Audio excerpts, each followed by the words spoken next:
And we're recording. Welcome and welcome back to the 𝐸𝐺 podcast, where we talk about problem solving. Whenever you find yourself having a problem, you can use the 𝐸𝐺 method to come up with a solution. And today's problem that we're going to discuss is how to upgrade the human operating system. And for that, I have a guest today. Her name is Jenny Hale, and she's using science-based techniques for emotional mastery to help people create their dream life.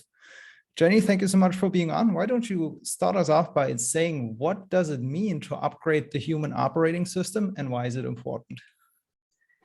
Well, I think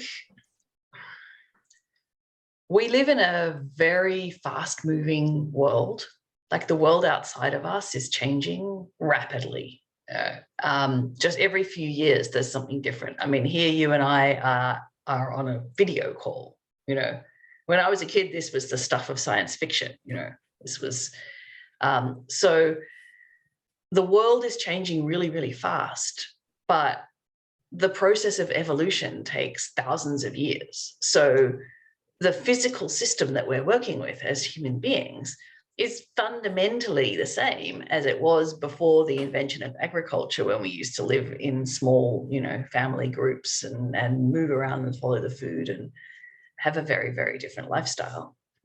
So one of the issues that we're facing now is the effects on our physiology and therefore our mental state from living in such a way that is so, so different from what our body is designed to do, like what our body evolved to do.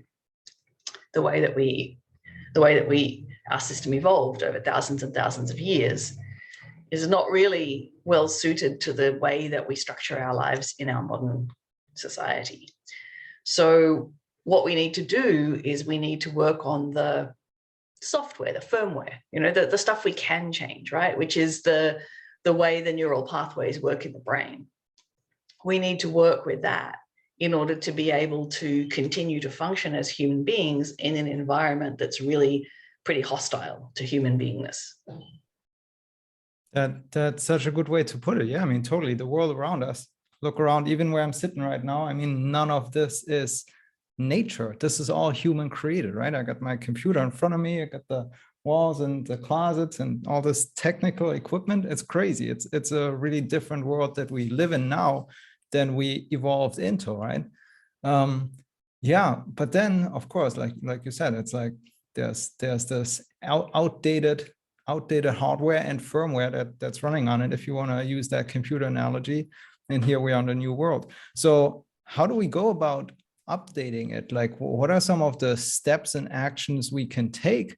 And also, you know, each step and action that we take, what do you see would be, how do we know if we're doing it right even? You know, like what's our method to confirm, all right, I'm installing these updates properly? Well, I think, you know, to begin with, you need to define the end goal that you're trying to reach, right? Because, you know, if your end goal is to have people who are very well adapted to being worker bees in a capitalistic economy, you're going to take a very different path from if your end goal is having people who are physiologically healthy and psychologically healthy and operating in the optimal way as individuals. Right, those are two very different goals. I want to interject there real quick. That is a very interesting topic in general of what I researched about recently, or just had somebody looked at someone else's research in terms of what are some of the origins of therapy in general. Is therapy, has that been a tool to help us become more productive for an, you know, capitalist industrial society, so we can become these better worker ants? Yeah, that is interesting. But yeah, go elaborate if you don't mind. So again, you said clarify the goal. Okay, so we want to be healthy and psychologically, like physically and psychologically healthy humans. I mean, that's a pretty good umbrella, and I think pretty all-encompassing. And then, all right, so if we have that compass needle set, what would you say are some of the next steps? Well, that you would need to define how you measure that. You know, for my purposes, when I'm working with people, I measure that in terms of their physiological state, because we know that if you have too much activation in the sympathetic nervous system, it interferes with digestion and the immune system and a whole lot of other things, and it therefore affects your health negatively. So that's one very simple way that you can check in and see, okay, how much adrenaline is in this person's system? Are they actually returning to a state of calm where the body can rest and repair on a regular basis? Or are they remaining pretty much amped up and stressed and driven and active, even when they're supposedly in their time off? Makes sense, makes sense. Yeah, that reminds me also of what kind of got us into this conversation in the first place, right? I remember that we were talking about the, well, negativity bias that we sometimes have, where negative events impact us. I think it was said like 5 times more compared to a positive event. And really the conversation that you and I had was around, well, how much of that is within our control and how much of that can we actually change, right? And now you're talking about these, well, subconscious systems. Like if I think about, okay, I want to change my life, I want to do something, I want to turn it around, there's different actions I can take, right? I can be like, all right, I'm going to, I don't know, organize my closet or something like that.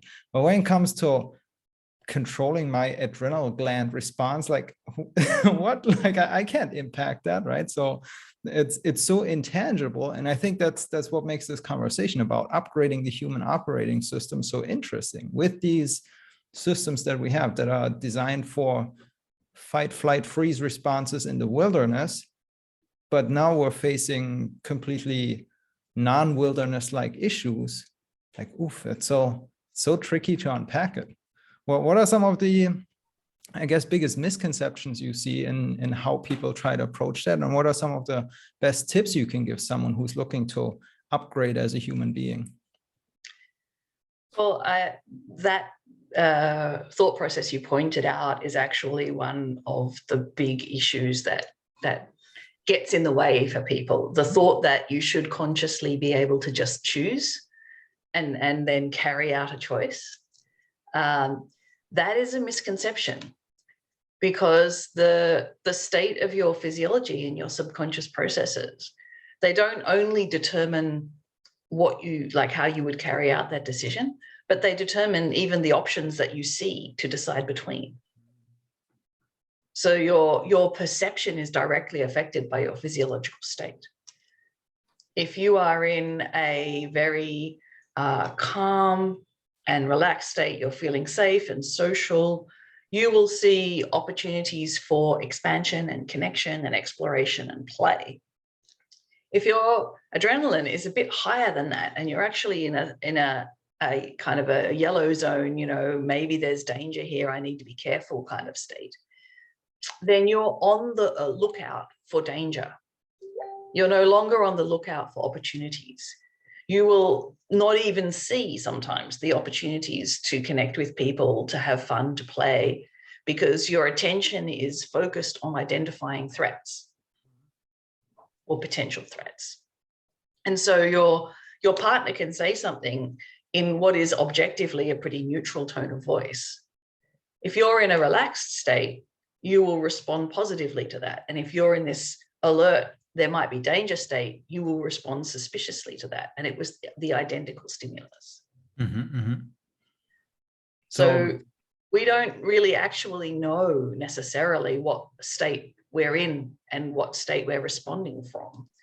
Right. Oh man, that makes it even worse now, because just like you said, of course, our perception is totally colored by our mental state, but that includes our self-perception, right? So how we perceive ourselves is going to be colored by that. It really gets tricky. And yeah, you just also said something that reminded me of how, I mean, we're talking about upgrading the human operating system, right? We're talking about how can we actually deal with this mess and make it happen. And so one of the key things that I've found there is, because we can be prone to negativity, and it's something that is being taken advantage of all the time. And you look at the news, it's always going to be like negative headlines, right? The news is never, you open up, hey, it's been a great day today, nothing spectacular happened, everything's on track. That's never what the front page of the news says. It's always like war's about to break out, bad things are about to happen, right? So these things, they catch our attention. So that's almost where we seem to be wired for it. And then in a feedback loop, that's where we're being, I guess, let's call it exploited for that, right? By, in particular, the media with the more sensationalist negative headlines. And so it's a very explicit political strategy on the part of certain political parties to create a state of fear in the population, because then the population is much more manipulable. When you're in a state of fear and you're perceiving threats, your analytical capabilities are a lot less. Your ability to have empathy and see all sides of an argument goes away.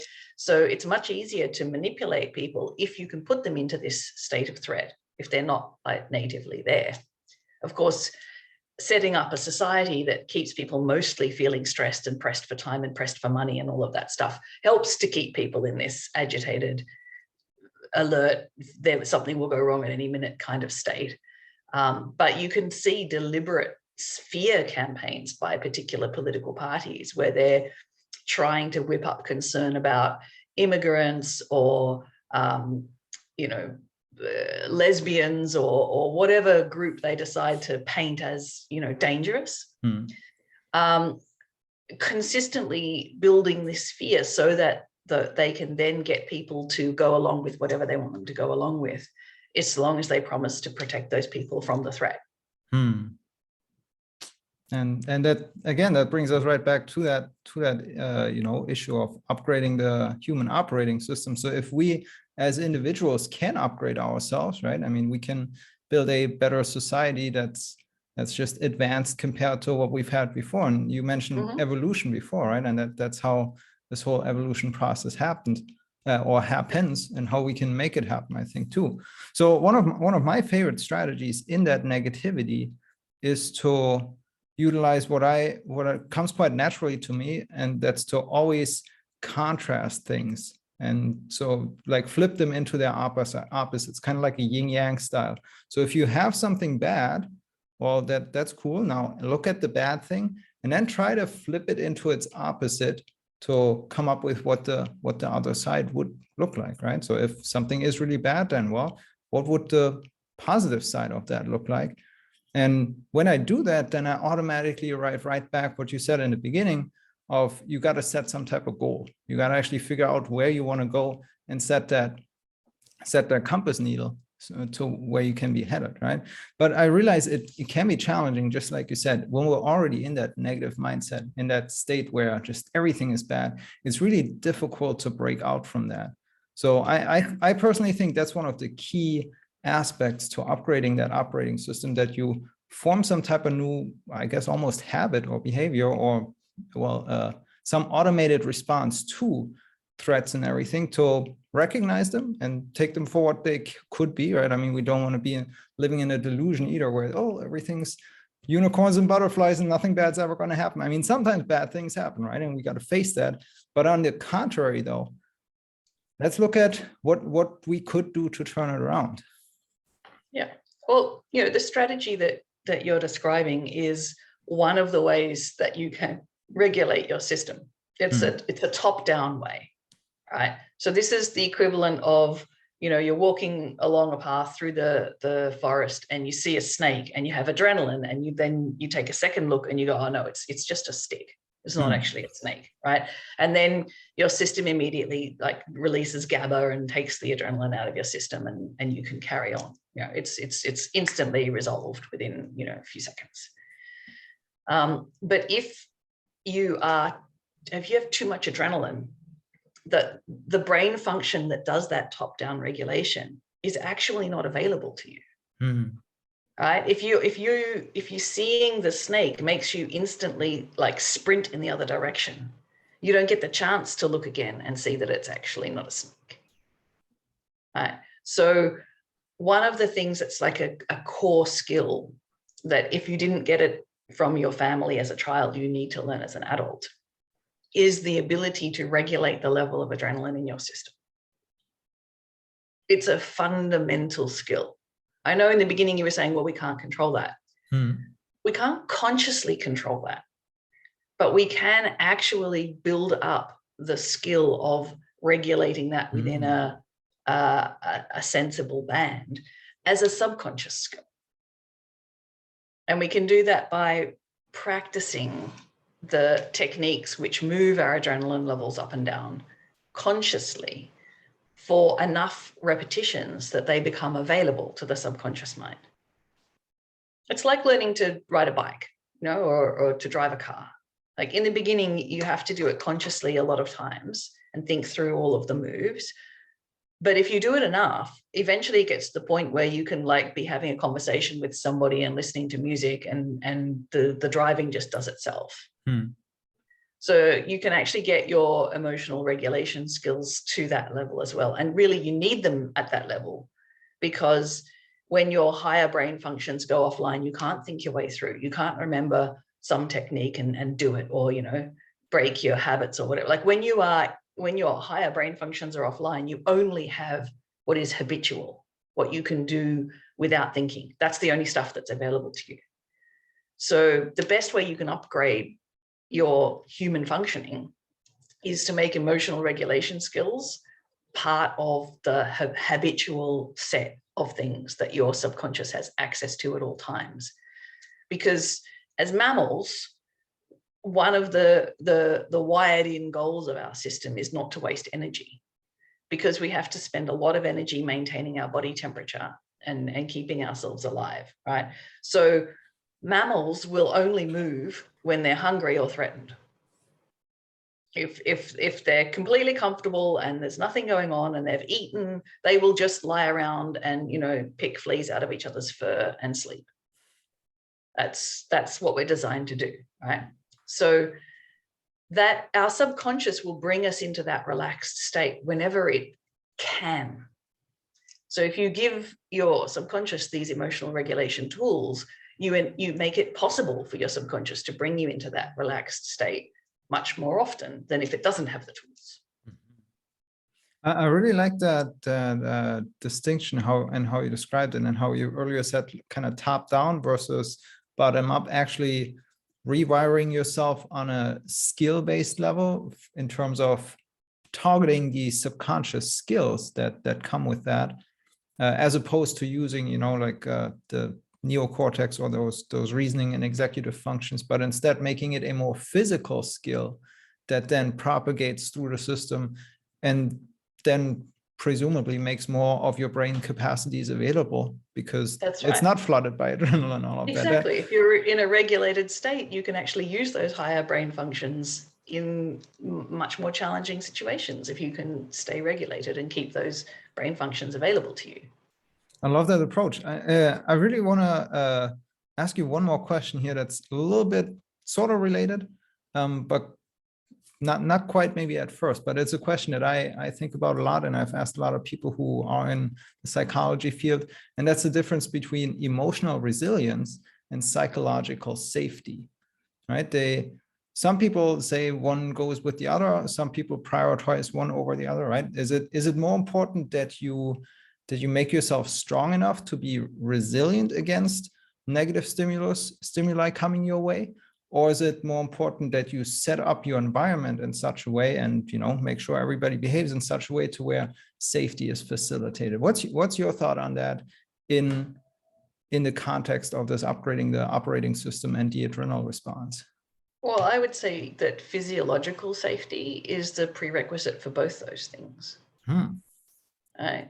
If you've got at a physiological level a sense of safety and the ability to regulate your adrenaline response, then you will be resilient. And also you will be able to feel safe at a psychological level. Because if you have anxiety symptoms going on, it's very difficult to feel psychologically safe. So I kind of sounds once again like instead of top down going bottom up, really making, well, I guess looking at the fact that we came from the physical, from the flesh, and then we've developed this thinking capacity. And so instead of trying to stay stuck in the thinking, just let's fix the basics, the foundation first. I really like that.